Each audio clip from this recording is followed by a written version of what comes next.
कोणाला मंगळ दोष आहेत असे लोक त्या मंदिरामध्ये जातात. माझं तसं म्हणायला गेलं ना, आवडतं ठिकाण आहे काशी. अच्छा. मला प्रचंड आवडतं काशीला जायला. तिथं काशीमध्ये मणिकर्णिका घाट आहे, हा.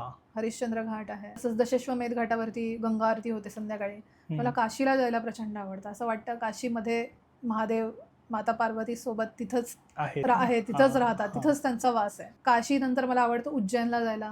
तर मी अनेक वेळेला उज्जैनला देखील गेलेली आहे. उज्जैन पण हे असं एक पॉवरफुल महाकालचं स्थान आहे की जिथली भस्म आरती प्रत्येकानं आयुष्यामध्ये एकदा तरी घ्यावी. उज्जैनमध्ये फक्त महाकाल नाही तर महाकाल सोबत 2 शक्तिपीठ आहेत. गडकालिका माता त्यांचं मंदिर आहे, हरसिद्धी माता मंदिर आहे. हरसिद्धी मातेच्या मंदिरामध्ये रोज संध्याकाळी साधारण 6:30च्या वेळेला आरती होते. 2 दीपस्तंभ आहेत, त्या दीपस्तंभांना ते दिवे लावतात वरपर्यंत आणि जोर जोरामध्ये ढोल वाजवून अतिशय पॉवरफुल आरती आहे. तर हे 2 आणखीन स्थान आहेत. कालभैरव आहे, विक्रांत भैरव आहे. ऋणमुक्तेश्वर म्हणून महादेवाचं मंदिर आहे, ज्या ठिकाणी राजा हरिश्चंद्रानं त्याच्या ऋणामधून त्याला मुक्ती मिळावी यासाठी पूजा केलेली होती. ते ऋणमुक्तेश्वर महादेव स्थान उज्जैनमध्ये आहे. मंगळाचं स्थान उज्जैनमध्ये आहे. मंगलनाथ मंदिर आहे, अतिशय पॉवरफुल. ज्यांना कोणाला मंगळ दोष आहेत असे लोक त्या मंदिरामध्ये जातात.